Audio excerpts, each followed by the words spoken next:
Hello, hello et bienvenue, bonjour à tous. Ça fait très longtemps que j'ai pas pris le temps de vous faire un petit épisode. Je sais pas si vous me suivez sur les réseaux, je sais pas si vous avez suivi un peu tout ce mouvement autour de mon actualité. L'idée c'est de repartir sur des choses plus générales, plus adultes aussi, et puis plus sociétales. Voilà. Je vous ai fait participer à un questionnaire. Alors j'ai eu presque plus une soixantaine de réponses. Une soixantaine de réponses au questionnaire où l'idée c'était de voir un peu ce qui se passait pour vous, voir comment vous vous sentiez, enfin voilà, des choses comme ça, avec pas de grandes intentions derrière, juste de pouvoir traiter des choses qui vous intéressent, qui, voilà, qui pouvaient vraiment vous correspondre, etc. Vous poser des petites questions sur la vie quotidienne, sur la société, enfin voilà, des choses comme ça. Ce que je vous propose dans cet épisode qui va être vraiment court parce que c'est pas l'objectif de faire une analyse très bateau. Donc là, on va partir sur l'analyse des résultats du questionnaire que vous avez rempli. Ce qu'on va y voir, c'est pas seulement des chiffres, on va essayer de mettre quelques mots.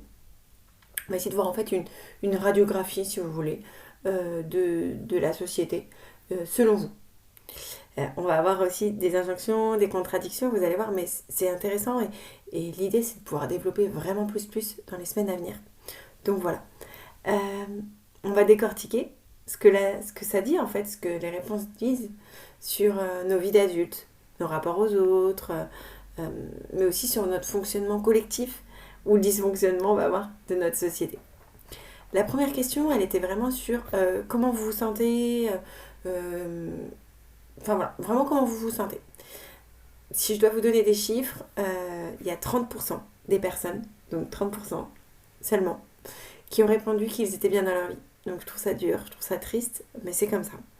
Il y a 43% des personnes qui ont répondu qu'elles étaient fatiguées, 30% en décalage avec les autres. Par exemple, il y a autant de personnes qui se sentent en décalage que de personnes qui se sentent bien dans leur vie, quoi. Et c'est là que c'est difficile. Après, attention, on pouvait répondre à plusieurs questions. Donc voilà. Il y a 22% qui ont répondu qu'ils se sentaient sous pression et 20% perdus. Donc voilà, c'est quand même des chiffres qui montrent un peu le reflet de la société, un peu le reflet de tout ça. Je trouve que c'est quand même très révélateur. La majorité euh, ressent de la fatigue et un sentiment de décalage. Enfin, en fait, si on regarde bien, les sentiments sont plutôt négatifs. Il n'y a que 30% des personnes qui se sentent bien dans leur vie. Et dans ces 30%, rien n'exclut, parce que moi j'ai eu le détail des réponses, qu'il y a des personnes qui ont marqué qu'ils étaient bien dans leur vie, mais que pour autant, ils étaient sous pression ou qu'ils étaient en décalage. Mais ça, on y reviendra. En fait, clairement, je crois que là, on a une très bonne représentativité d'un phénomène qui est vraiment social et culturel.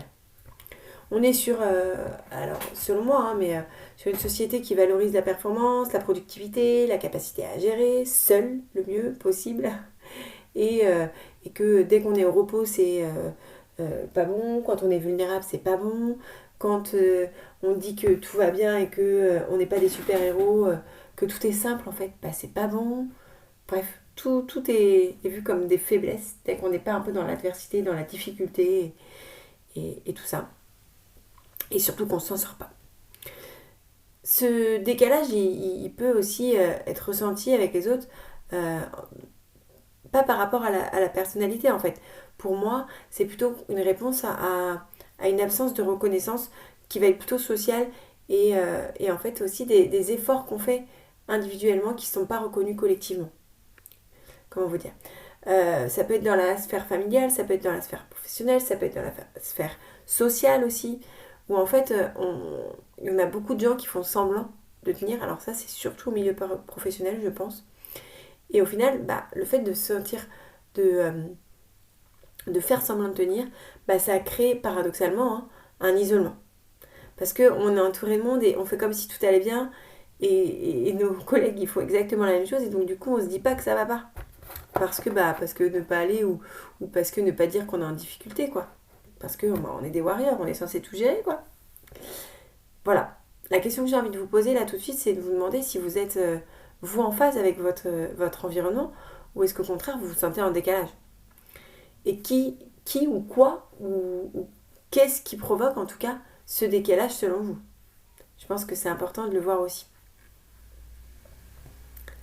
Voilà. Je vous l'ai dit, c'est un épisode qui va être court, donc là on va passer directement à la vie quotidienne. Là c'était vraiment une question sur, en fait, dans la vie de tous les jours, et puis il y avait plusieurs affirmations. Est-ce que vous prenez beaucoup sur vous? Est-ce que les gens gèrent seuls? Est-ce qu'on doit être fort? Enfin voilà. Bref, je vais vous donner déjà les chiffres. Il y a 50% des personnes qui ont répondu, qui ont dit qu'elles prenaient beaucoup sur elles-mêmes. Il y a 47%, on n'est vraiment pas loin, qui disent gérer beaucoup tout seul. Là, pareil, je trouve que c'est fou. 39% des gens qui disent qu'ils doivent être forts. Pour qui, pourquoi, pour quand, pour... Ben voilà, ils doivent être forts. Ok. Et par rapport à l'empathie, il y avait une question sur l'empathie et de se demander en fait comment vous vous sentiez quand vous étiez au contact de quelqu'un qui ne va pas bien. Il y a 50% des personnes qui ont dit se sentir concernées par tout ça en fait. Par la tristesse de l'autre, par le mal-être de l'autre, etc. Et il y en a 70% qui ont dit vouloir aider ces gens qui ne vont pas bien. Attention, ces résultats sont aussi appropriés au public que je suis, au public qui me suit, enfin voilà.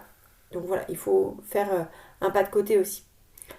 Au niveau de la société, il y avait 62% des personnes qui ont dit qu'il fallait tenir malgré tout, 50% qui disaient que chacun doit gérer de son côté, et 58% qu'on manque de soutien collectif.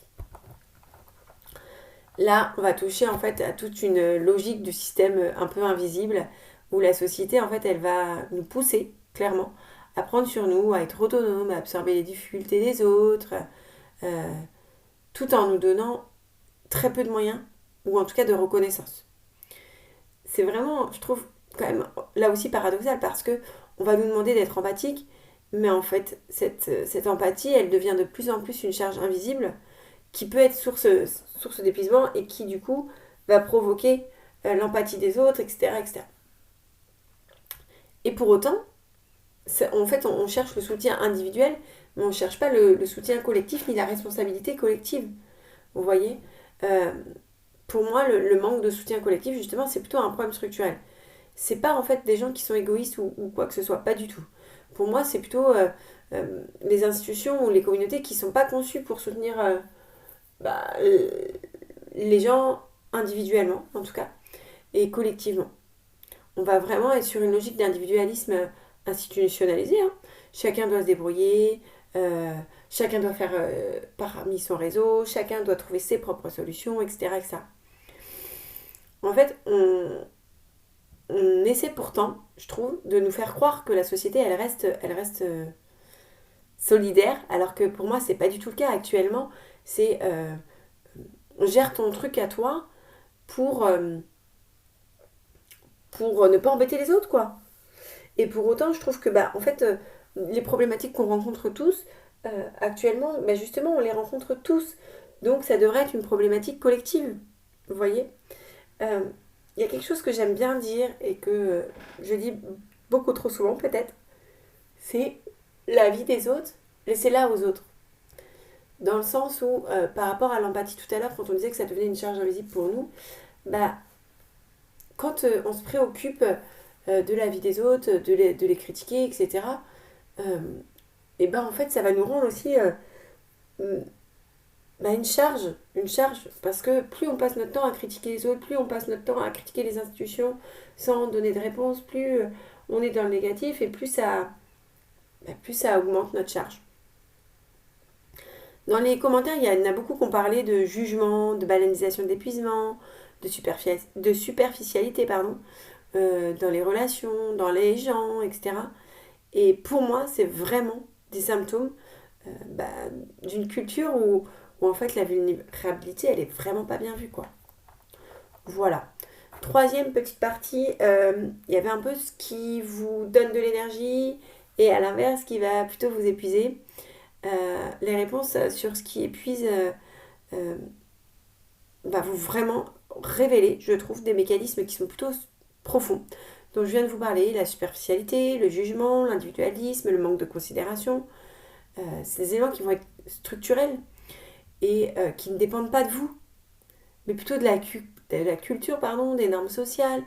Et, euh, et c'est ça qui organise nos interactions. Malheureusement, à l'heure actuelle, on agit selon ces normes sociales, alors que c'est pas ce qui devrait nous structurer.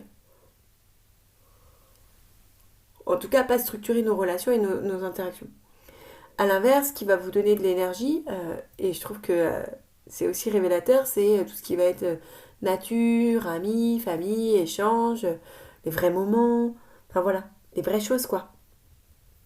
Et moi, ça me montre vraiment que bah, la vraie énergie humaine, celle qui vient du lien, celle qui vient du collectif en fait, euh, celle qui est authentique et qui provoque aussi de la reconnaissance mutuelle, et bah, c'est pas des choses superficielles, c'est pas des solutions qu'on va aller chercher dans 36 applications en fait. On est vraiment sur quelque chose de naturel. Et la tension qu'il y a entre ces deux pôles, celle qui épuise et celle qui nourrit, bah, c'est celle qui nous montre la fragilité de notre environnement social, tout simplement. Et c'est exactement ce que ce questionnaire vient mettre en lumière. On vit dans une société qui nous demande de performer individuellement, mais qui offre très peu de soutien collectif et réel. J'ai envie de vous poser une petite question.